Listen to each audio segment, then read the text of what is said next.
संबंधनार्थं सर्ववीरे सोमो गरुडं अग्निगो वाहं मट्टुपडावन्ति सिद्धाणं सिद्धि सिद्धि संयम सिद्धि चरित सिद्धि नानमित कृष्णप्रिया सिद्धि सिद्धि इच्छा मंदिर से भक्ति का सुखवत स्थान के संबंधनार्थ संबंध से संबंधिताण अद्वैत मुक्काण मट्टुगुण संबंध और दिलो मित्याण मेट्टियाण अवसेतन में सिद्धाण त्रयी सिद्धाण चरित सिद्धाण नचिनी पूजनी वंदनामि नमस्सामि दुःख खाओ गम खाओ बोलाओ सुवे गमन जिनको संपत्ति हो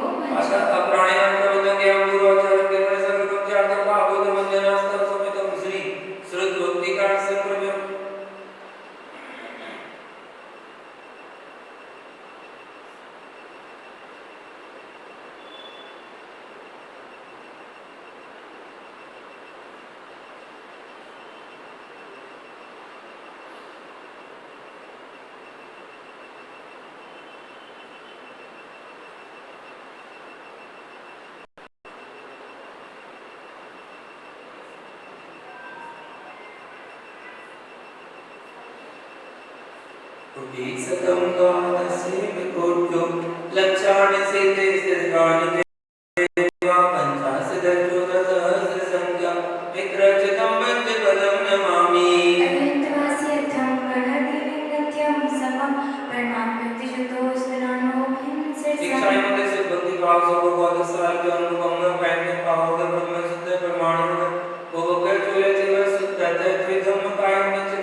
लक्ष्मी पूजनी वंदनामि नमस्सामि दुःख खाओ गम खाओ बोलाओ सुवे गमन समाहिना जिनको संपत्ति हो अतः प्राणी आचरण के पूर्वाचार्य महापूज वंदनास्तव समेतम श्री आचार्य भक्ति का सर्वगुरुभ्यम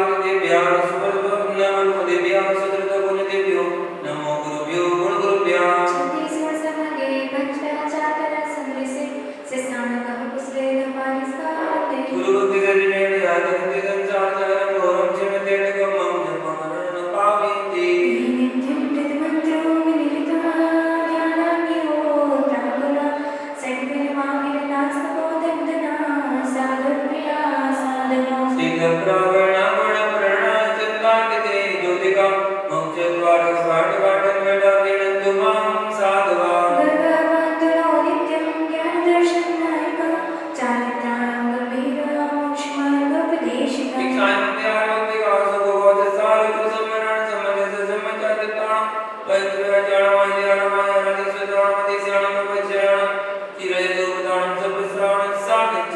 लक्ष्मी पूजनी वंदनामि नमस्सामि दुःख खाओ गम खाओ बोलाओ सुवे गमन समाहिना जिनको संपत्ति हो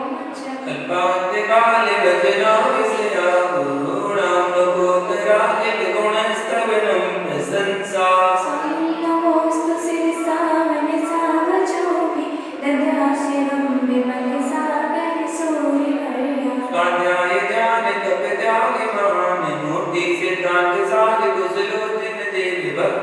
महावीर कीर्ति गुरुवर ऋषभट्ट शिष्य नित्यं नमामि सूर्य सन्मति सागरा तुभ्यं नमः रविसमातवदेतिकाय तुभ्यं नमः शशिसमुज्ज्वलभैमुखाय तुभ्यं नमो दुरितजाल विनाशनाय तुभ्यं नमो गुरुविराभिषेकप्रदाय तुभ्यं नमो शमनतीर्थप्रकाशिकाय तुभ्यं नमो गुरुविराभिषदीपकाय तुभ्यं नमो मुनिमनोज्ञप्रभावकाय तुभ्यं नमो गुरुविभञ्जनसागराय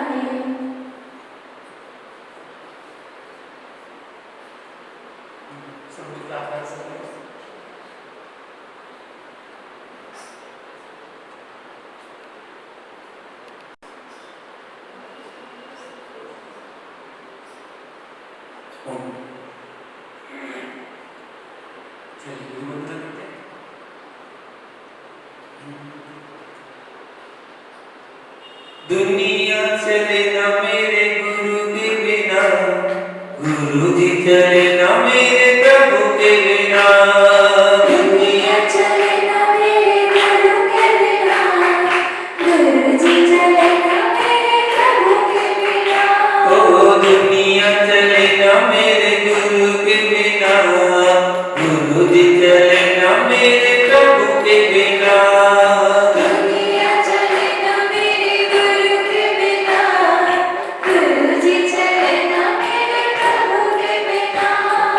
शास्त्रों को हमने पढ़ लिया है, बड़े बुजुर्गों से सुन लिया है। शास्त्रों को हमने पढ़ लिया है, बड़े बुजुर्गों से सुन लिया है। शास्त्रों को हमने पढ़ लिया है, बड़े बुजुर्गों से सुन लिया है। शास्त्रों को हमने पढ़ लिया है, बड़े बुजुर्गों से सुन लिया है। जीवन न शुरू हो गुरु के बिना, जीवन न शुरू गुरु के बिना, गुरु न शुरू हो प्रभु के बिना। ओ दुनिया चले ना मेरे बिना, गुरु जी चले ना मेरे प्रभु के बिना। दुनिया चले ना मेरे गुरु के बिना, गुरु जी चले ना प्रभु के बिना। दुनिया चले ना मेरे गुरु के बिना, गुरु जी चले ना मेरे प्रभु के बिना। धर्म की महिमा अपरंपार, गुरु का जीवन में बड़ा उपकार। धर्म की महिमा अपरंपार, गुरु का जीवन में बड़ा उपकार। धर्म की महिमा अपरंपार, गुरु का जीवन में बड़ा उपकार। धर्म की महिमा अपरंपार, गुरु का जीवन में बड़ा उपकार। गुरु जी चले ना धर्म के बिना, गुरु जी चले ना धर्म के बिना। धर्म चले ना गुरु के बिना। ओ दुनिया चले ना मेरे गुरु के बिना, गुरु जी चले ना मेरे प्रभु के बिना। दुनिया चले ना मेरे प्रभु के बिना, गुरु जी चले ना मेरे प्रभु के बिना। धर्म का रथ महान होता है, खींचने वाला श्रावक साधु होता है। धर्म का रथ महान होता है, खींचने वाला श्रावक साधु होता है। धर्म का रथ महान होता है, खींचने वाला श्रावक साधु होता है। धर्म का रथ महान होता है, खींचने वाला श्रावक साधु होता है। गुरु जी चले ना श्रावक के बिना, गुरु जी चले ना श्रावक के बिना। श्रावक चले ना गुरु के बिना। ओ दुनिया चले ना मेरे गुरु के बिना, गुरु जी चले ना मेरे प्रभु के बिना। दुनिया चले ना मेरे गुरु के बिना, गुरु जी चले ना मेरे प्रभु के बिना। दुनिया चले ना मेरे गुरु के बिना, गुरु जी चले ना मेरे प्रभु के बिना।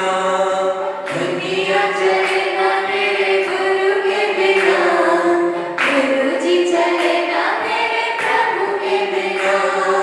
गुरु जी चले ना मेरे प्रभु के बिना, गुरु जी चले ना मेरे प्रभु के बिना। हे भगवान, आज दिन भर में हमारे द्वारा जाने अनजाने में, हमारे मूल गुणों में, हमारे उत्तर गुणों में, हमारे कर्तव्यों में,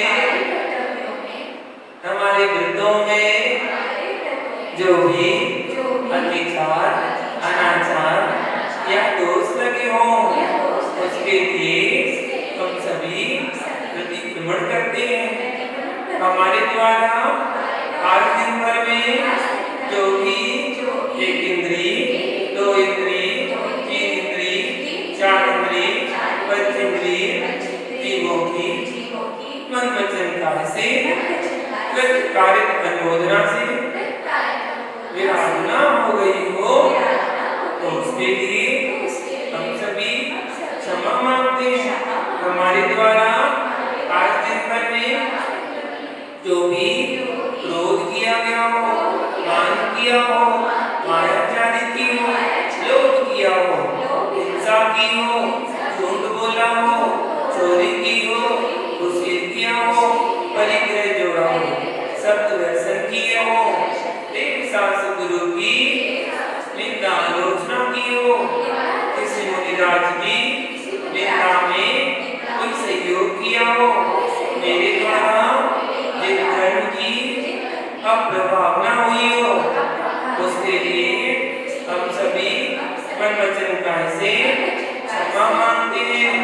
मेरे सारे पाप मिथ्या हो, हे भगवान आज दिन भर में मेरे द्वारा खाने में, पीने में, चलने में, फिरने में, उठने में, बैठने में, सोने में, बोलने में, घर के काम करने में यदि किसी जीव को दुख हुआ हो, कष्ट हुआ हो, पीड़ा हुई हो, वेदना पहुंची हो, घात हुआ हो तो उसके लिए हम सभी मन वचन काया से सभी जीवों से क्षमा मांगते हैं। सभी जीव हमें क्षमा करें, हम भी सभी जीवों को क्षमा करते हैं। तस्मैच्छामि दुक्कडम, तस्मैच्छामि दुक्कडम, तस्मैच्छामि दुक्कडम। हे त्रिलोकीनाथ भगवान, हे देवादिदेव भगवान, हे सर्वज्ञ प्रभु भगवान, भाई दिन में विराजमान तीन करुणा करो मेरा चरणों में हमारा बारंबार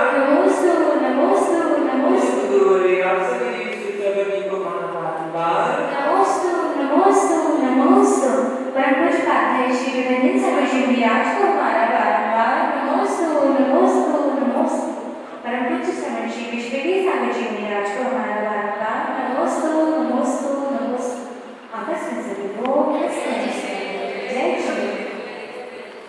आदिनाथ भगवान की जय जय जय चिंता प्रभु भगवान की वासुदेव भगवान की शांतिनाथ भगवान की देवीनाथ भगवान की हरिनाथ भगवान की महावीर भगवान की गुरुवरे रत्नावती मुनिराज की गुरुवरे सत्सावती मुनिराज की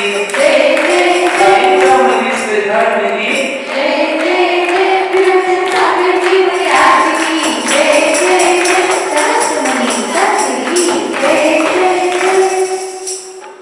पहला प्रश्न का जवाब देना है।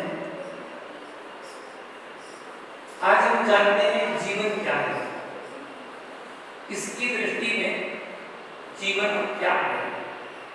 हर एक व्यक्ति के जीवन में दृष्टि में जीवन की अलग ही परिभाषा है। जीवन क्या है उसके लिए जानते हैं। जैसे कि पहला क्वेश्चन में जानते हैं कंजूस की दृष्टि में जीवन क्या है। पहला क्वेश्चन आपके लिए, कंजूस की दृष्टि में जीवन क्या है।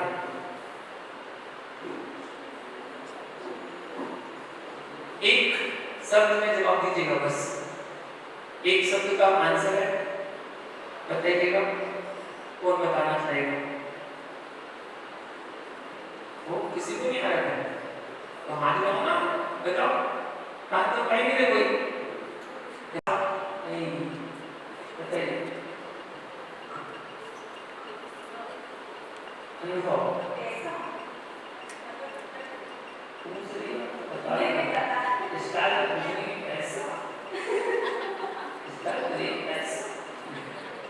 पैसा बहुत कुछ, पैसा 10 पैसे 5 पैसे को रुपए में 2 रुपए 5 रुपए 10 रुपए। बिल्कुल सही जवाब, धन। कंजूस की दृष्टि में जीवन क्या है? धन। आपके बताइएगा विद्यार्थियों की दृष्टि में जीवन क्या है? विद्यार्थी विद्यार्थियों की दृष्टि में जीवन क्या है? नहीं, गलत जवाब। विद्यार्थियों की दृष्टि में परीक्षा जीवन क्या है? सफल होना, सफल होना। हाँ, जीवन में सफल होना। जीवन में सफल होना। इंसान सफल होना। एक क्वेश्चन बताओ, दूसरी कोई मौका मिलना चाहिए। हाँ, बताओ। मोस्ट कुलवे खेल कूद।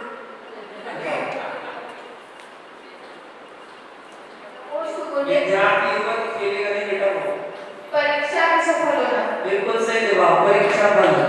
अच्छे नंबर से पास हो जाऊं बस, मुझे और क्या चाहिए। विद्यार्थी के लिए जीवन एक परीक्षा फल है। धर्मात्माओं की दृष्टि में,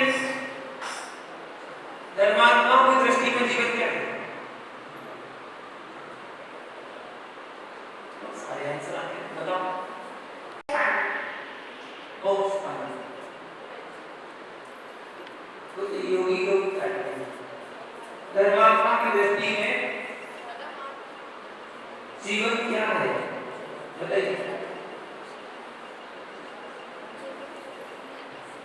ज्यादा से ज्यादा धर्म करना। धर्म, एक ही सबका जवाब देना बस। धर्मात्मा की दृष्टि में क्या है? धर्म करना। धर्म बस। धर्मात्मा की दृष्टि में जीवन क्या है? धर्म। वो तो धर्म करना चाहता है, धर्म ही उसके लिए सब कुछ है। अगला क्वेश्चन बताइए।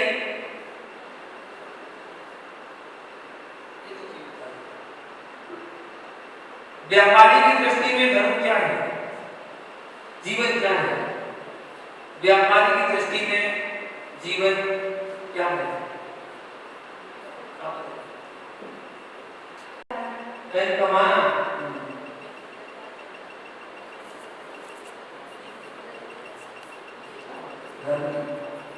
व्यापार करना। आईक्यू को भी पढ़ते हैं। व्यापार करना। व्यापार करना, व्यवसाय करना, बिल्कुल सही जवाब। बच्चों की दृष्टि में जीवन क्या है? बच्चों की दृष्टि में जीवन क्या है? छोटे छोटे बच्चे हैं, नन्हे मुन्ने, खेलते कूदते, उनकी दृष्टि में जीवन क्या है? बताइए, दोस्तों बताओ। खेल कूद। अभी तो बच्चे छोटे हैं, बच्चे अभी छोटे हैं। बच्चों की दृष्टि में जीवन क्या है? बच्चे छोटे हैं, चंचल से छोटे हैं, उनके लिए जीवन क्या है?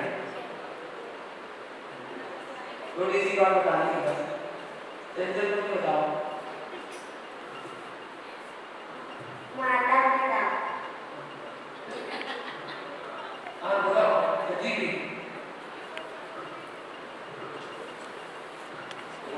रोना हंसना। रोना हंसना। तो बताओ। बचपन। उसके हाथ में अगर वो चीज है ना, तो उसे क्या खाना, क्या पीना, क्या कहाँ जाना, बस उसका तो जीवन वही है।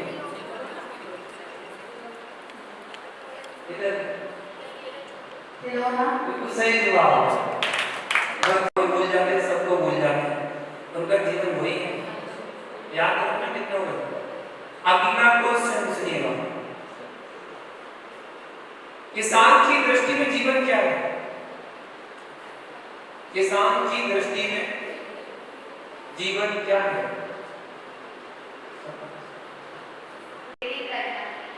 और कुछ? और कुछ? इन सबको एक शब्द में डालो। इन सब शब्दों को एक में डालो। क्या डालोगे? क्या कहोगे इसको? क्या करना? क्या करना? कृषि करना। और कुछ? और कुछ बताइए। किसान की दृष्टि में जीवन क्या है?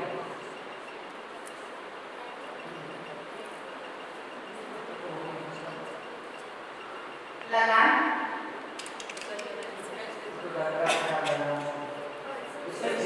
वही जीवन है उसका बस, और उसके सामने कुछ नहीं, वही जीवन है।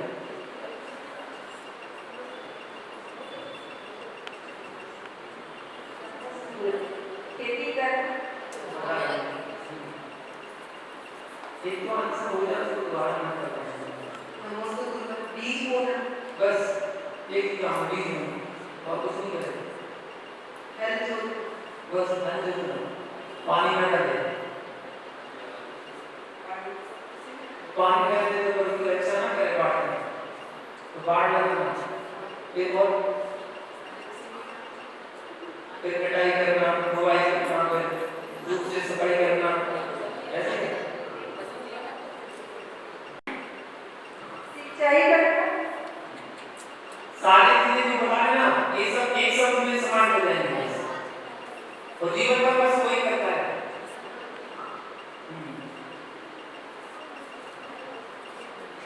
उसके बाद अनाज उगाना,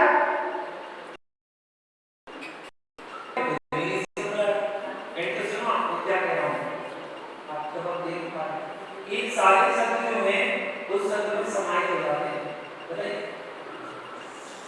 कोई कहते हो मतलब कहानी वाली है, फसल को प्राप्त करना, ये सब उसमें आ जाते हैं, बताइए एक छोटा सा शब्द है, हल जोतना, तो जीवन में हर एक का अर्थ है, एक ही का मतलब है, जीवन के लिए क्या खुदाई करना है, कठिन परिश्रम करना, कठिन परिश्रम, बहुत लंबा हो गया, इसी होगा कितना परिश्रम, और छोटा करना, मेहनत, इसी को थोड़ा करके बोला था, श्रम करना, यही उसके लिए सब कुछ है। पानी बोना, पानी डालना भी श्रम है, बीज बोना भी श्रम है, खेत में जुताई करना भी श्रम, किसमें आता है? श्रम करना। जीवन भर उसे क्या करना है? श्रम करना है। जब फसल आ गई तो कटाई करके, सुधाई करके, फिर ट्रैक्टर पर ले जाना, वो भी श्रम है, बेचना भी श्रम है, और हड़ताल क्या करता है? जीवन में उसके लिए श्रम ही है। इतना बड़ा सा घटाते घटाते घटाते घटाते छोटा सा। अगला क्वेश्चन बताइए, नेताओं की दृष्टि में जीवन क्या है? नेताओं की दृष्टि में, और नेता जी बताओ, राजनीति करना, राजनीति करना नहीं, शुरुआत कहाँ से होती है? नेताओं की दृष्टि में जीवन क्या है? प्रचार करना, भाषण देना, प्रचार, भाषण, बताइए, वोट, उसके बिना नेता ही चलेगा, उसके लिए जीवन क्या है? वोट। अगर वोट नहीं मिलेगा तो वो नेता ही रहेगा, वो नेता ही बनेगा, वो तो एक केवल सामान साफ करेगा, उसके लिए जीवन क्या है? वोट। और टैक्स मिलेगा, सब कुछ मिलेगा, किसके लिए? बस वोट देती हो, और तो बाकी सब ठीक है। एक बार तो वोट देके तो देखो, बाकी तो सब बाद में देखेंगे नहीं। अच्छा, वृत्ति की दृष्टि में, वृत्ति जो वृत्ति है, उन वृत्ति की दृष्टि में जीवन क्या है? जो व्रतों को धारण करते हैं ऐसे वृत्ति की दृष्टि में जीवन क्या है?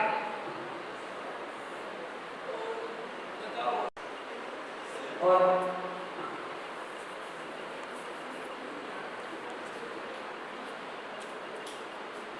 तपस्या करना, और बताओ,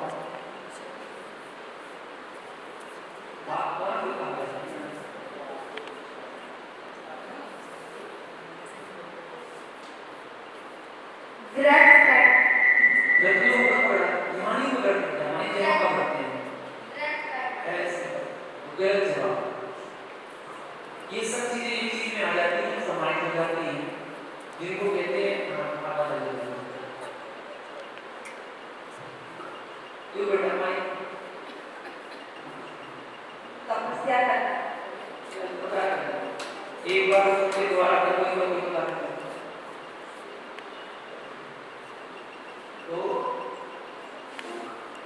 उसको बोले उसका व्रत ना टूटे इसका ध्यान रखना। क्या कहते हैं उसको क्या कहते हैं, उस क्रिया को क्या कहते हैं?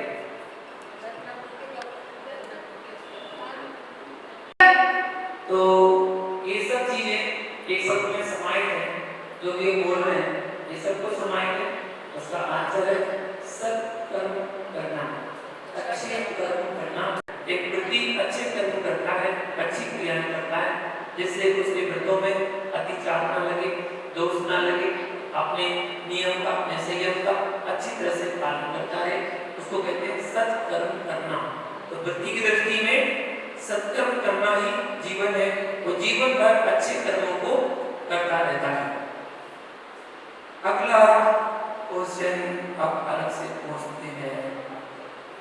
अच्छा बताइए, नौजवानों की दृष्टि में जीवन क्या है? नौजवानों की दृष्टि में जीवन क्या है?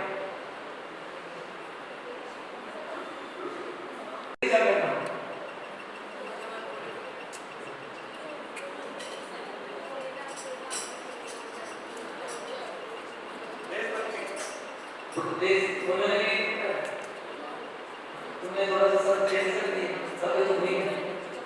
नौजवान मतलब सोचना। अरे नौजवान अपने युवा वर्ग, नौजवान मतलब युवा, युवाओं की दृष्टि में क्या है जीवन? हाँ कोई बताओ। मौज मस्ती कर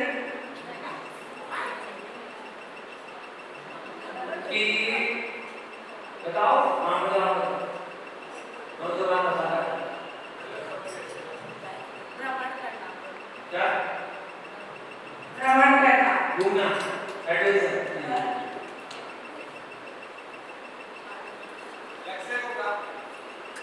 वो देश के लिए बहुत कुछ कर सकते हैं, एक नौजवान देश के लिए बहुत कुछ कर सकता है, लेकिन वो पीछे रह जाता है। तो उसके लिए जीवन क्या है? वो हर पल इंतजार करता है उस चीज का विकास।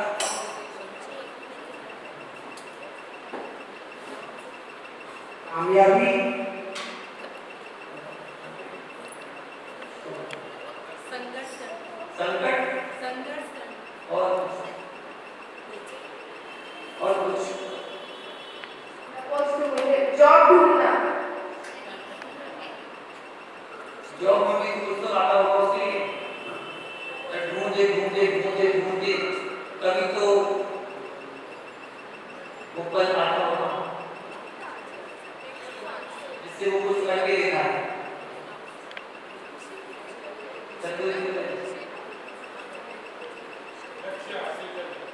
लक्ष्य हासिल करना नहीं, यदि ये सब चीजें उसको पढ़ाई करना नौजवान के लिए, यदि उसको एक सुनहरा अवसर मिल जाए तो वही उसके लिए जीवन में सब कुछ है। एक सुनहरा अवसर उसके जीवन को बदल सकता है। बता तो दिया जरा का एक मत बता तो दिया सुनहरा अवसर, एक सुनहरा अवसर ही उसके जीवन को बदल के रख सकता है और वह अपने देश की उन्नति कर सकता है। अगर उसको सुनहरा अवसर मिल जाए तो वो उस अवसर की तलाश करता है तो कैसे करे, चाहे वो जॉब करके करे, चाहे वो कोई व्यापार में बिजनेस में आगे बढ़े, वह अवसर ढूंढता है। बहुत सुनहरा अवसर मिल जाए तो वही उसके जीवन में सब कुछ है। चलिए अगला क्वेश्चन पूछ रहा हूँ, कितने हो गए? 4-5 बचेंगे नाम वाले। हाथ खड़ा करो कौन कौन है?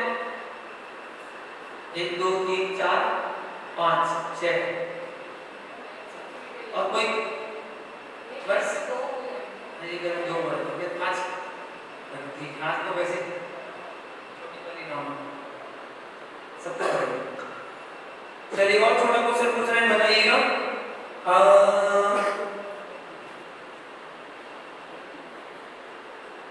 मैं आपको अपनी बुक देख ही जाऊंगा, इस बुक को तैयार करने में काफी समय लगा है, ये बुक आपको देख के जानी है। एक क्वेश्चन आपको बताना है जिसको ना हम पकड़ सकते हैं ना हम देख सकते हैं पर वो है, वो क्या है? जिसको ना हम पकड़ सकते हैं ना हम देख सकते हैं लेकिन है, उसका अस्तित्व है, वो क्या है? हवा पकड़ लीजिए, गुब्बारे पकड़ लीजिए। हाँ,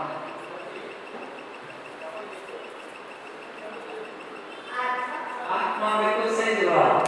ना हम देख सकते हैं और अगला क्वेश्चन आपको बताना है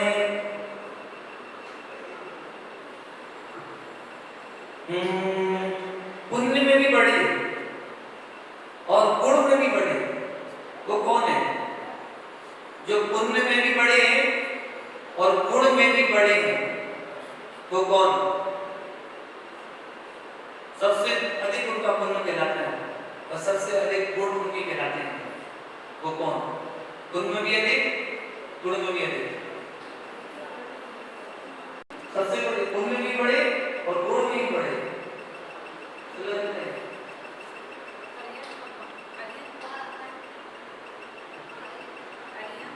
अरहंत तो कोई भी बन सकता है, ये सामान्य मुनि भी अरहंत बन सकता है। जब वो केवल ज्ञान प्राप्त करता है वो अरहंत बन जाता है, उनसे भी बड़े।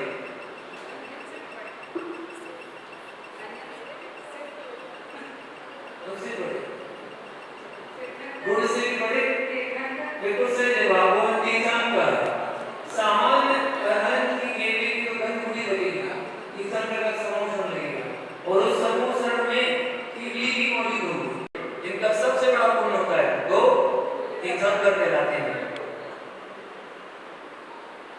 अंतिम क्वेश्चन आपको बताना है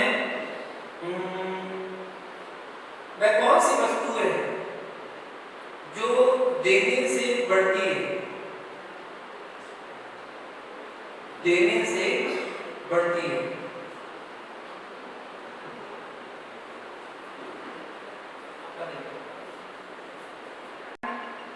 ज्ञान और इसी उसका दूसरा नाम सम्मान। इसी बताओ ना, हमने क्वेश्चन क्या पूछा? वह कौन सी चीज है जो दूसरों को देने से बढ़ती है? बढ़ती है, बढ़ता है नहीं बोला, बढ़ता तो ज्ञान बोल दीजिए आप, बढ़ती तो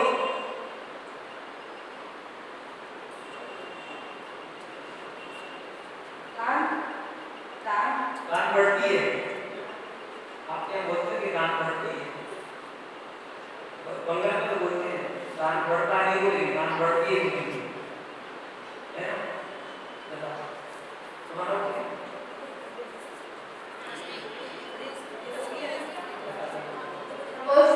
शिक्षा। शिक्षा बढ़ती है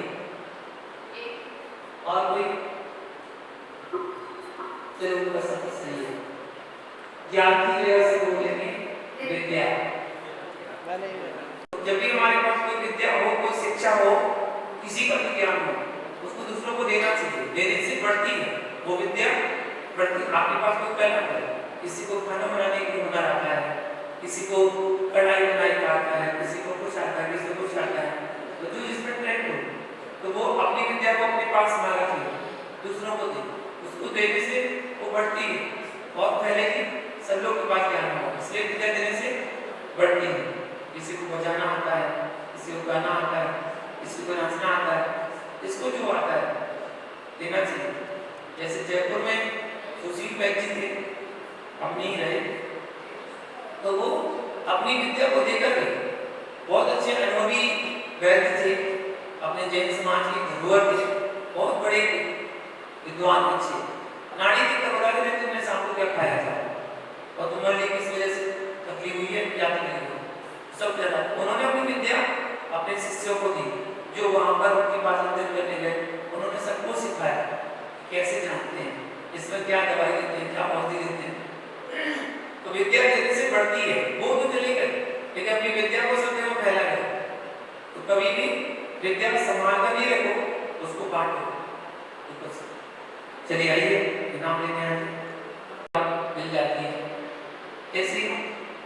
और आजकल के युवा जनरेशन बच्चे कहते हैं जब आहार आदि होता है तो आहार में 2-3 मिनट का पहनना क्यों जरूरी है, और लड़कियों को साड़ी पहनना क्यों जरूरी है, तो क्या कारण है? तो जिज्ञासा है कि कुर्ता पजामा पैंट शर्ट सलवार सूट पहन करके आहार दे सकते हैं नहीं? तो देखिए पैंट शर्ट सलवार सूट पहनकर आहार नहीं दे सकते, क्योंकि इन कपड़ों में परिणामों की विशुद्धि नहीं बन सकती। हम जैसे वस्त्र पहनते हैं वैसे हमारे भाव बनते हैं। वस्त्रों का हमारे जीवन में हमारे भावों पर प्रभाव पड़ता है। आपको इस ड्रेस में कोई भी छू सकता है, कोई भी स्पर्श कर सकता है। ड्रेस का हमारे मन पर बहुत बड़ा प्रभाव पड़ता है। एक ने बहुत अच्छी पढ़ाई की और पढ़ लिख कर वकालत कर ली, वकील बन गया, वकील तो बन गया लेकिन काला कोट नहीं पहन रहा है, तो क्या वो वकील कहलाएगा? कोई भी देख के बता देगा ये वकील है? नहीं। और अगर काला कोट पहन लिया तो टाई लगा ली तो बोले वकील साहब है। और अगर सफेद कोट पहन लिया तो, और खाकी वर्दी पहन ली तो, केवल कपड़े बदलने से भाव बदल गए कि मैं डॉक्टर, मैं वकील, मैं पुलिस वाला, केवल कपड़ों से। और जब स्कूल की यूनिफॉर्म पहनते तब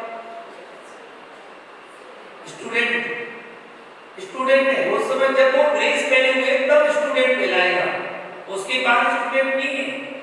उस कपड़े का इतना प्रभाव पड़ रहा है कि उससे उसे अंदर से भाव है कि मैं पढ़ने जा रहा हूँ, स्टूडेंट है, पढ़ने जा रहा हूँ। ऐसे ही हमारी सभ्यता, हमारी संस्कृति जो है, पुरुषों में धोती दुपट्टा और महिलाओं के लिए साड़ी, ये 2 ही ड्रेस हैं जो हमारी सभ्यता और संस्कृति को बताती है, और जो हमारी पवित्रता को बताती है, जो हमारे कल्चर को बताती है, हमारे धर्म की पहनावे को बताती है। कि जिसने साड़ी पहनी है और धोती दुपट्टा पहना है, इसका मतलब वो शुद्धि में है, सोले में है, और वो आहार आदि देने जा रहा है या पूजा अभिषेक करने जा रहा है। ऐसे भावों से उसकी विशुद्धि बढ़ती है। और जब वो धोती दुपट्टा पहनता है ना, तो उसके भाव उससे ही पूछे जा सकते हैं कि आपको कैसा लगा। अगर दिसंबर का महीना हो और जनवरी का महीना हो, आप जब घर से आए तो घर से आप एक स्वेटर और जर्सी पहन के आए थे जब मंदिर आए थे, और यहाँ आकर अपने वस्त्रों को बदला अभिषेक करने के लिए। तो अभिषेक करने के लिए आपने वस्त्र में जर्सी पहनी क्या, स्वेटर पहना क्या, इनर पहनी, कोट पहना क्या? नहीं पहना। एक केवल धोती दुपट्टा का पतला सा कपड़ा धोती दुपट्टा पहन लिया। आपको ठंड लगती है? उस समय वो ठंड कहाँ चली जाती है? ठंड तो उस समय भी है जिस समय आप बाहर से आ गए तब भी वो ठंड थी, और जब मंदिर में आए तब भी ठंड थी, लेकिन वो केवल धोती दुपट्टा पहनने मात्र से ठंड कहाँ चली गई? वस्त्रों का भावों पर, मन पर प्रभाव पड़ता है। इसलिए आहार आदि की जो क्रिया है, अभिषेक आदि की जो क्रिया है, वो धोती दुपट्टा पहनकर ही करना चाहिए। और महिलाओं के लिए, स्त्रियों के लिए साड़ी पहनकर ही हमें आहार आदि लेना चाहिए, ऐसा विधान बताया गया है। ये ड्रेस है, ड्रेस शुद्ध होना चाहिए। अब अगली जिज्ञासा बताते हैं कि आहार देने संबंधी है कि एक गर्भवती महिला है, 7 पात्रों को आहार दान देने के भाव बनाती है, उसके गर्भ में जैसा बच्चा आता है उसके भाव वैसे होने लगते हैं। गर्भ में कोई बच्चा है, जैसे कि जब रानी चिल्ला की कोख में, गर्भ में कुड़िक का जीव आया, कुड़िक का, तो रानी चिल्ला के लिए दौला उठा, क्या? श्रेणी का पक्षस्थल चीर के और खून पीऊं, ये दौला आया था। इसका मतलब उसके गर्भ में पापी जीव आया है, तो पापी जीव गर्भ में आया, इसलिए ऐसे भाव उसके हुए। और अनेकों महापुरुषों के जीवन चरित्र के बारे में पढ़ोगे तो महापुरुष तो अपने भगवान ही, जब भगवान गर्भ में आते हैं तो माँ को क्या होता है? 16 सपने आते हैं, शुभ स्वप्न आते हैं, 16 स्वप्न, वो मंगलकारी स्वप्न होते हैं। तो जैसे संतान गर्भ में आती है वैसे भाव हमारे होने लगते हैं, संतान का हमारे भावों पर प्रभाव पड़ता है। तो जब आपके आहार देने के भाव हो रहे हैं, गर्भ में बच्चा है, आपके आहार देने के भाव हो रहे हैं, तीर्थ यात्रा के भाव हो रहे हैं, मुनियों के विहार कराने के भाव हो रहे हैं, और भी पूजा विधान करने के भाव हो रहे हैं, तो निश्चित समझ लेना पूर्व जन्म का कोई पुण्यात्मा जीव आपके गर्भ में आया है। और जो बड़ा पुण्य लेकर आया, जैसे आचार्य विमल सागर जी मुनिराज जब गर्भ में आए थे तो उनकी माँ को में स्वप्न आता था बार बार, सोना पे जाना है, सोना की वंदना करनी है, सोना की वंदना करनी है, बहुत अच्छा लगता था। तो माँ गर्भ में ही विमल सागर जी को सोना की यात्रा कराने के लिए लाई थी जब बच्चा गर्भ में था। और संयोग ऐसा बैठा कि जब आचार्य से दीक्षा ली विमल सागर जी ने, तो पावन धरा सोना गिरती थी। जब उन्होंने दिगंबर मुनि दीक्षा ली तो वो सोना गिरती पावन धरा की, उन्होंने उस दिन यथाजा दिगंबर रूप को धारण किया, उनकी पवित्र भावना होती थी। तो ऐसा चीज गर्भ में आता है, भाव होते हैं गर्भवती के कि हम भी आहार दें। तो गर्भवती महिला सत्पात्रों को आहार दान दे सकती है कि नहीं? दे सकती है, गर्भवती महिला आहार दान दे सकती है, लेकिन कंडीशन 5 माह तक आहार दान दे सकती है, उसके बाद नहीं दे सकती। ये विधान आगम का है। अब दाता जब दान देता है तो उसके 5 भूषण होते हैं। दाता 5 भूषण से सहित होता है और होना चाहिए। वो 5 भूषण कौन कौन से हैं जो हर दाता के पास होना चाहिए? पहला भूषण, आनंद पूर्वक दान देना चाहिए। जब आप दान देना आनंद पूर्वक, मुंह बना के नहीं।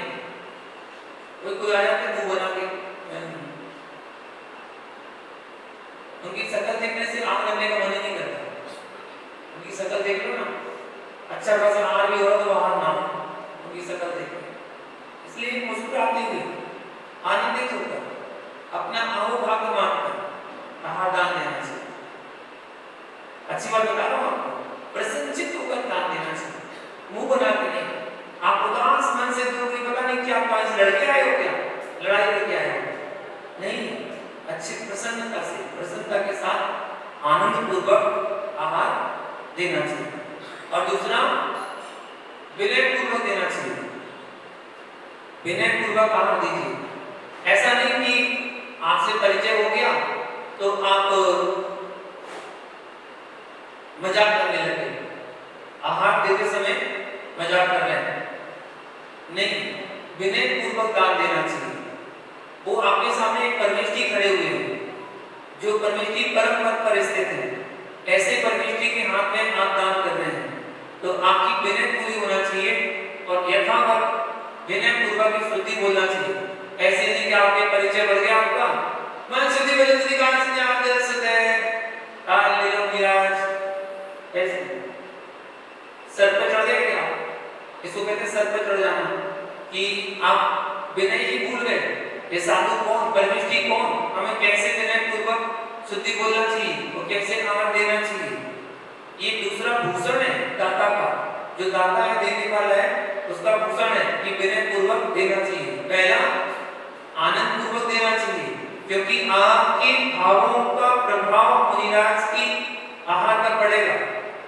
अगर आप खोटे मन से, बेकार मन से, रुष्ट होकर अगर आप आहार दान दे रहे हैं, वो आहार साधु को लगेगा ही नहीं।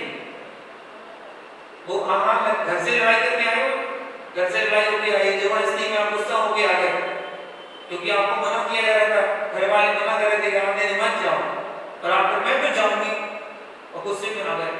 आप क्लेशित परिणाम थे, आप उन परिणामों से अगर आहार दोगे साधु को लगेगा नहीं।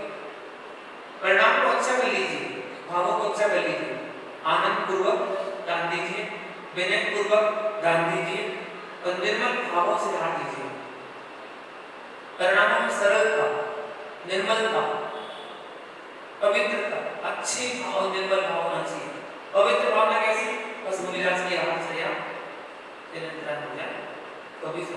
पा लेना है, कोई विघ्न बाधा ना आए, ऐसी भावना बनाना चाहिए। चौथा, प्रिय वचन बोलकर आहार देना। प्रिय वचन, कटु वचन नहीं, कर्कश वचन नहीं, चुगली वाले वचन नहीं। वरना कुछ लोग ऐसे बोलते हैं, अरे क्या मेरा ठंडी दिख रही है, बताओ कुछ लेते वेते हो नहीं हो, पूरे सूख रहे हो बिल्कुल। ये प्रिय वचन नहीं कहलाते, इनको प्रिय वचन नहीं कहा जाता। प्रिय वचन तो ऐसे बोले, हे मुनिराज, आप तो पंच परमेष्टि में हैं और आपकी आहारचर्या अगर अच्छे से नहीं हुई तो आपकी 24 घंटे की चर्या कैसे संपन्न होगी। आपको सामायिक करनी है, स्वाध्याय करना है, भक्ति करनी है, प्रतिमोड़ करना है, अपनी साधना करना है, एक दिन तो हमारा अच्छे से लेना पड़ेगा। आप आहार अच्छे से करिए, इससे आपकी साधना भी अच्छे से हो। ऐसे वचन बोलकर हमें साधक को आहार देना चाहिए। और पांचवा भूषण क्या है? दान दे दिया तो दान देकर क्या करना? हर्ष मनाना। आज मेरा अहोभाग हुआ कि आज मैंने मुनिराज को अपने हाथों से आहार दान दिया। मैं तो सोचता ही रह गया, मेरे तो 1 महीने 2 महीने 3 महीने ऐसे ही निकल गए, अब तो अंतिम महीना शेष है, अंतिम महीने बाद फिर साधु चले जाएंगे, फिर अब किसको देंगे आहार? जब कोई आएगा तभी दे पाएंगे, तो अभी मौका मिला है तो अभी दे दें। आज कितनी तारीख है? 3 तारीख है और 4 तारीख को जाना, लगभग 4 को जाना, तो कितने दिन रहेंगे? कल ही जाना। तो निश्चित है, देखिए, तो कुछ समय जब अवसर मिला है उसका अवसर का लाभ उठाना और हर्ष मनाना कि हाँ आज तक तो आहार देने मिला है। तो जब जब जितना जितना मिल जाए उतना लाभ उठा लेना चाहिए।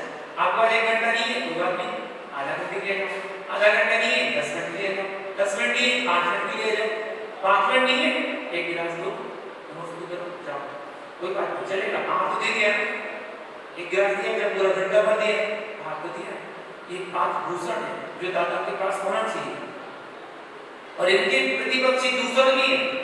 5 दूषण, 5 दूषण। कैसा दूषण? पहला दूषण है विलंब से आहार देना। मुनिराज अंजलि किए हुए, अब तुम्हारा बिल्कुल स्लो मोशन है, जैसे आजकल वीडियो नहीं बनती वो स्लो मोशन की, वो धीरे धीरे ऐसे ऐसे चलता है। ऐसे ही आहार देने वाला फिर बच्चा लेके आ रहा, धीरे धीरे ऐसे ऐसे आ रहा, और मुनिराज जब अंजलि लेके खड़े हैं, कोई तो वहां जल्दी तो दे। अब फिर आ गया तो दे रहा था कैसा? बिल्कुल पतली सी धार, बिल्कुल बूंद बूंद टपक रहा जैसे, और ऐसी धार दे रहा है। जल देना है भाई, जल देना है तो अंजलि में ऐसा दो कि अंजलि पूरी भर जाए एक बार में। अब कब तक अंजलि कर रहे हैं? आपकी तुल्लू सी धार निकल रही है बूंद बूंद सी, आपको मुनिराज कह रहे हैं अंजलि भर जाए, अंजलि कब भरे, अंजलि मिले, ऐसे नहीं। विलंब से आहार देना ये दाता का दूषण है। अच्छे से आहार दीजिए, जहां जितनी स्पीड की आवश्यकता है उतनी स्पीड में दीजिएगा, ठीक है ना? हड़बड़ा के भी नहीं। और ऐसे कुछ लोग ऐसे होते हैं चौके को तहस नहस कर देते हैं, ये उठाना वो उठाना, ये रख देना वो रख देना, जहां से उठाया सामान वहां नहीं रखा, वो कहीं भी पटकना शुरू कर दिया, अगर पटक दिया। नहीं, ऐसे नहीं करना चाहिए। आराम से विनय पूर्वक, भक्ति भाव पूर्वक, विवेक पूर्वक क्रिया करें। पहला दूसरा है विलंब से आहार देना। मुनिराज की अंजलि खाली है, आपको पता है एक अंतराय है, 32 अंतरायों में एक अंतराय है। मुनिराज की अंजलि खाली है, उस खाली अंजलि में अगर वो 9 बार नमोकार पढ़ ले तो 9 बार नमोकार के पढ़ने तक अगर उनके हाथ में कुछ गिलास का थोड़ा नहीं आया तो अंतराय हो जाएगा। उसको अंतराय कहते हैं। अंतराय करके मुनिराज बैठ जाएंगे। अंजलि खाली नहीं रहना चाहिए, अंजलि में कुछ ना कुछ जरूर होना चाहिए, ये विशेष ध्यान रखना चाहिए। अंजलि खाली नहीं होना चाहिए और अंजलि से कुछ उठाना नहीं चाहिए, अंजलि से कुछ गिराना नहीं चाहिए। अंतराय है, आपने दिया,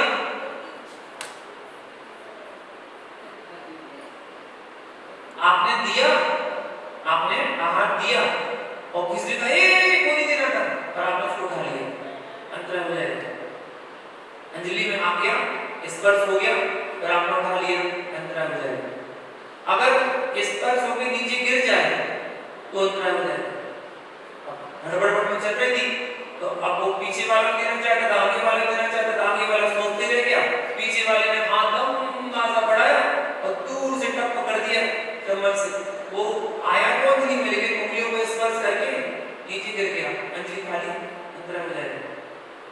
पिंड पतन नाम का मंत्र है, उठा लेना काकरण नाम का मंत्र है, 32 अंतरा है, उन अंतराओं में नाम बहुत चीजें हैं। आप जब मूलाचार में देखें न पढ़े तो पता चले अरे हम तो ये समझते थे वो चीटी मच्छर आ जाए, सो अंतरा है, और पाल आ जाए, सो अंतरा है बस, और कौन जानते नहीं थे 32 प्रकार के अंतरा होते हैं।